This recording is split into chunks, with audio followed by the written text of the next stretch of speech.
Muy bien, los saludo nuevamente. Bueno, recién acabo de terminar con el módulo anterior, comienzo la grabación de este nuevo módulo y la verdad es que volverlos a saludar, ustedes si lo ven uno atrás de otro van a decir saluda cada rato, pero bueno, realmente no sé si ustedes tienen la posibilidad de ir viendo los módulos medio seguidos o temas laborales, a veces hace que tengan que estar esperando de un día para otro para ver el otro módulo. Así que bueno, nuevamente bienvenidos. Ya comenzamos, habíamos dejado en el módulo anterior, habíamos terminado con la ley superior de educación, habíamos comenzado a ver la 24.521, que es la ley superior de educación, y vamos a ver las características y la aparición de esta ley, qué modificaciones trajo al sistema educativo. La realidad es que esta ley, 24.521, que es del año 95, sin duda hizo un cambio fundamental en la educación superior. Generó muchísima resistencia, casi en todos los niveles, porque establecía acreditaciones para las distintas carreras universitarias. La acreditación se otorgaba por periodos de 3 años o de 6, en el mejor de los casos, a todas las carreras universitarias y de posgrado, teniendo las universidades que acreditar cada una de las carreras.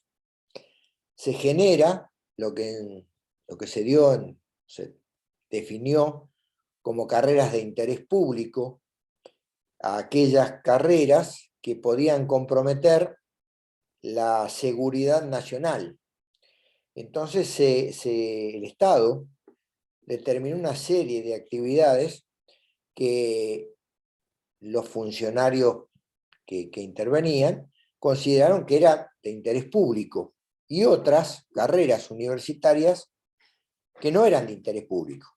Para estas carreras que no eran de interés público, no se les concedía la necesidad a las actividades de que estuvieran hechas por un profesional con incumbencias o por alguien que tuviera una competencia acreditada. Y en su momento, yo estaba en representación, digo este ejemplo porque es muy importante para entender la política en ese momento que se estaba llevando a cabo. En ese momento, el Ministerio de Educación, los grupos que estaban estudiando las carreras de interés público, el Consejo Profesional de Química hizo una presentación para que se considerara a la actividad química como de interés público, entendiendo que había muchos químicos que intervenían en la fabricación de alimentos, que todo aquello que tenga que ver con la química farmacéutica, la fabricación de medicamentos, estaba hecho por químicos con orientación orgánica para todo lo que eran las reacciones orgánicas para la generación de medicamentos o de plásticos, y nos llevó 15 años hasta lograr que el Estado considerara a las actividades químicas como actividades de interés público. Caso contrario, las licenciaturas en química de cualquier orientación no serían consideradas de interés público y, por ejemplo, ser director técnico de una industria química o de una industria de alimentos, la podría haber hecho cualquier profesional sin tener incumbencias para eso. Bien, esto es quizá un ejemplo para abrir un poco el pensamiento y evaluar los límites y las características de esta ley superior. Como digo, fundamentalmente estaba basada en que el Estado establecía actividades de interés público. Para esas actividades de interés público se generaban áreas reservadas. Esas áreas reservadas eran reservadas para profesionales egresados de carreras universitarias acreditadas para el otorgamiento de títulos que hacían al interés público y por lo tanto sus egresados tenían competencia para esas actividades. Les adelanté así rápidamente el concepto, porque es más fácil que con este relato vayan viendo o vayan prestando atención a medida que vamos avanzando con los 8 o 10 artículos más importantes que yo extraje de todo el contenido de la ley. Ya saben que tienen los links para tener acceso a toda esta información, que no la tienen que buscar en Google, cosa que podrían hacer. No hace falta, van a tener los links para ver si les interesa el tema o si lo necesitan, el contenido completo.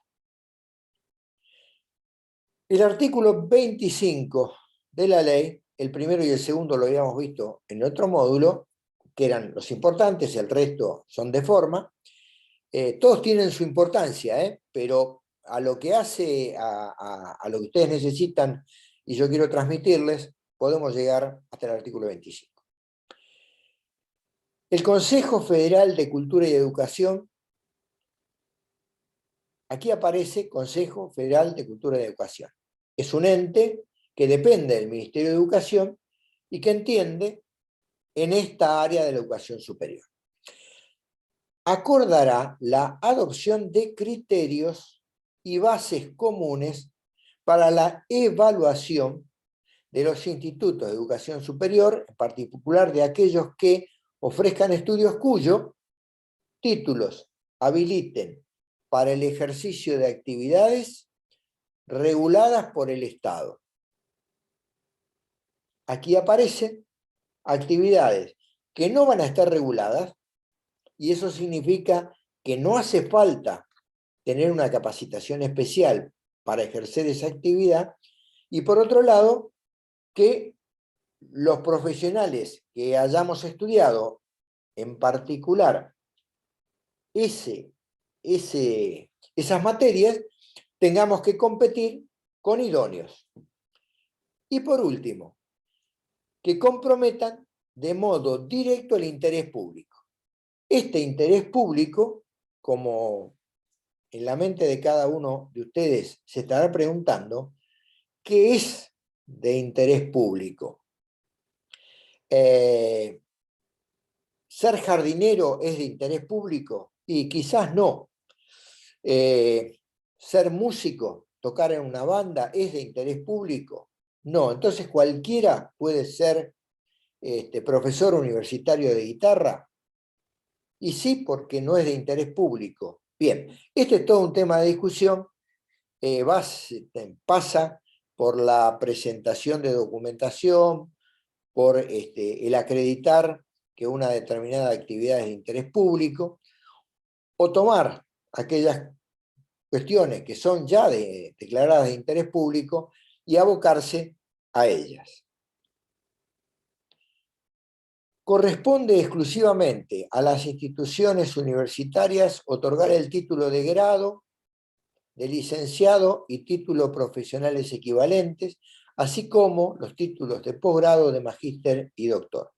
Yo les había dicho en principio, y a veces suena medio complejo, porque cuando le hablaba de la cantidad de oferta universitaria que hay, hablaba de concretamente más de 3.100 licenciados. Licenciados y títulos profesionales equivalentes suma a medicina, derecho, ingeniería, etc. Y también incluye los títulos de posgrado, de magíster y de doctor. ¿Qué quiere decir esto? Que tanto para adquirir el título de doctor en química, en medicina, en derecho, en lo que fuera, después de tener el título de grado, ese doctorado uno lo tiene que hacer en una institución universitaria que exclusivamente y que a su vez, vamos a verlo después, tiene que estar acreditada la universidad o el instituto universitario, tiene que estar acreditado para que ese título de magíster o de doctor tenga validez nacional, que sea un título oficial, pero que no otorgue ninguna competencia ni ninguna incumbencia que se sume al título de grado, que es el único que otorga incumbencias o competencias. El artículo 41 establece que el reconocimiento oficial de los títulos que se expidan en las instituciones universitarias sea otorgado, vuelta a lo mismo, por el Ministerio de Cultura y Educación de la Nación. Los títulos oficiales reconocidos tendrán validez nacional. O sea que para que el título de ustedes, como el de cualquier otro profesional que egrese en una universidad que esté autorizada, que esté acreditada, ese título tiene validez nacional. En todo el territorio del país, un médico puede ejercer en cualquier parte del país. Y ustedes, como licenciados en Higiene y Seguridad del Trabajo, también el título los autoriza para trabajar en cualquier parte del país. Vamos a ver en la próxima unidad que además del título universitario, hace falta otra habilitación, otro reconocimiento, otro trámite obligatorio para poder ejercer cualquier profesión regulada, que es la matrícula profesional. Vamos a hablar en la próxima unidad.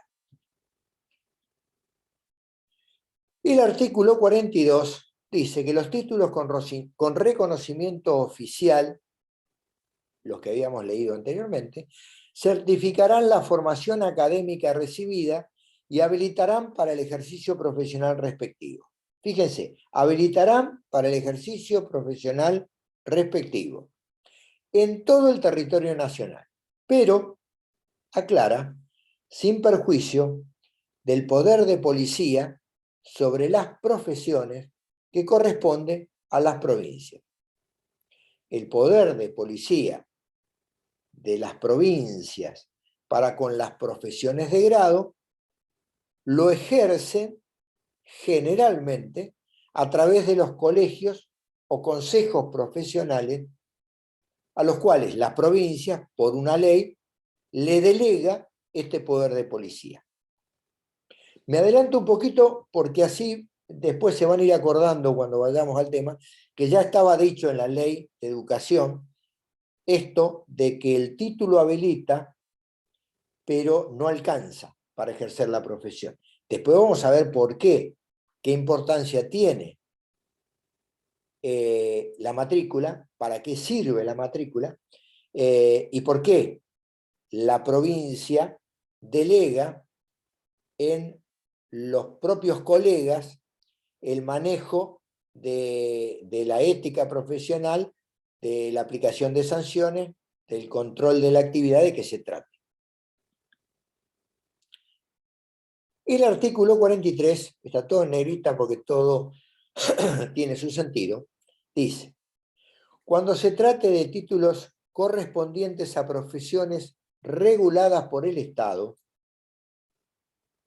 cuyo ejercicio pudiera comprometer el interés público, poniendo en riesgo de modo directo la salud, la seguridad, los derechos, los bienes o la formación de los habitantes, se requerirá que se respeten, además de la carga horaria a la que hace referencia el artículo anterior, los siguientes requisitos.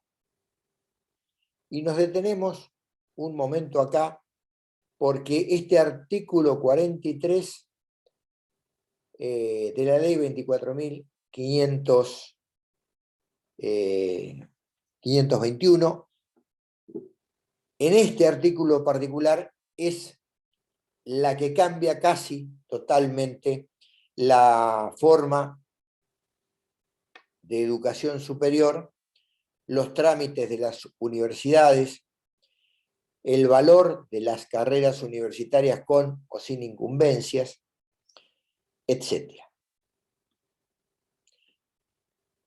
¿Cuáles son los requisitos?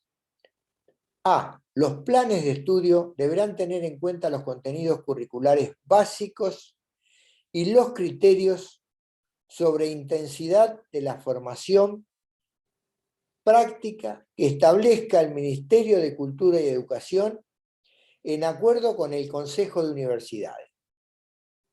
Aquí aparece la creación de este Consejo de Universidades o la utilización de este Consejo de Universidades para que el Ministerio de Cultura y Educación adopte determinado criterio para con la universidad. Y ustedes se preguntarán, acá dice que deberán respetar los contenidos curriculares básicos y los criterios del Ministerio de Educación. Antes no lo hacía. Por supuesto que lo hacía. El Ministerio de Educación no otorgaba incumbencias a cualquier currícula ni a cualquier carga horaria, o no tenía en cuenta si una carrera eminentemente práctica tenía o no asignaturas prácticas. Por supuesto que lo hacía. Acá establece una serie de requisitos previos, de autorizaciones previas, de trámites que deben realizar las universidades y los institutos de educación superior para que sus títulos sean reconocidos como de interés público, para que los títulos que emitan tengan el alcance que ellos solicitaron, y eso hace que los egresados tengan competencia y puedan actuar en esas áreas reservadas que no son exclusivas, que no son para una sola carrera universitaria. Hay áreas reservadas en las que pueden trabajar y obligatoriamente tendrán que tener título acreditado para tener competencia, ingenieros, licenciados en higiene y seguridad del trabajo, licenciados en química, arquitectos. Es decir, las áreas reservadas no son exclusivas. En general, varias carreras universitarias pueden formar parte de esa área reservada. El punto 3, el punto B establece que las carreras respectivas deberán ser acreditadas periódicamente.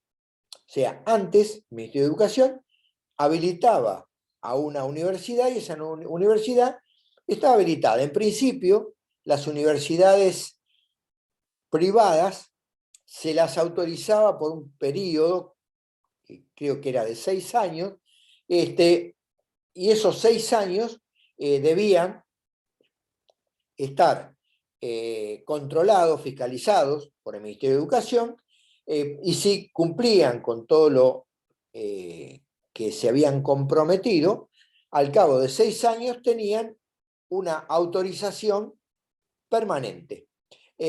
A partir de esta ley, las acreditaciones son periódicas. Y entonces se lo puede acreditar por un periodo de 3 años o por un máximo de 6 años. Las universidades que logren acreditar con una, llamémosle, categoría o jerarquía sobresaliente, que cumplen con todo holgadamente, la CONEAU, que es la Comisión Nacional de Evaluación y Acreditación Universitaria, podrá otorgarle esa acreditación por 6 años. Caso contrario, será por 3, igualmente en ese periodo siguen siendo fiscalizados y cada 3 años tendrán que acreditar. Bien, también establece que, como digo, esta Comisión Nacional de Evaluación y Acreditación Universitaria será la que acredite periódicamente a las carreras respectivas. El Ministerio de Educación, de Cultura y Educación determinará con criterio restrictivo, en acuerdo con el Consejo de Universidades, la nómina de tales títulos, así como las actividades profesionales reservadas exclusivamente para ellos. Y acá yo personalmente encuentro, no digo un contrasentido, pero algo que me da la sensación que no se cumple estrictamente. Ustedes fíjense, dice que el Ministerio de Cultura y Educación determinará con criterio restrictivo la nómina de tales títulos. Y habíamos visto que la oferta era de 3.100 actividades, entre las cuales, por supuesto, hay algunas que son de interés público y otras que no lo son. Pero el carácter restrictivo, por el momento, parece que resulta difícil ponerlo en práctica. ¿Qué es la CONEAU? Es la Comisión Nacional de Evaluación y Acreditación Universitaria, que es el organismo descentralizado que funciona en jurisdicción del Ministerio de Cultura y Educación y que tiene por funciones. O sea, el Ministerio de Cultura y Educación de la Nación delega en esta Comisión Nacional de Evaluación y Acreditación Universitaria las siguientes funciones. Acreditar las carreras de grado, a que se refiere el artículo 43 que acabamos de leer. Así como las carreras de posgrado, las que yo les decía, las magistraturas, los magísteres y los doctorados, que son carreras de posgrado, esas dos, hay otras carreras de posgrado, diplomaturas, por ejemplo, pero que no tienen esta jerarquía y que no requieren la acreditación de la carrera de grado. Yo, en este momento, ya hace algunos años, soy director de una carrera de posgrado de higiene y seguridad en el trabajo, en una universidad privada, y la carrera tuvo que ser acreditada por la CONEAU, está acreditada por 6 años, por ser una carrera de posgrado dirigida a higiene y seguridad en el trabajo, que es la que habilita por la ley 19.587 para el ejercicio de esta actividad que es la higiene y seguridad en el trabajo.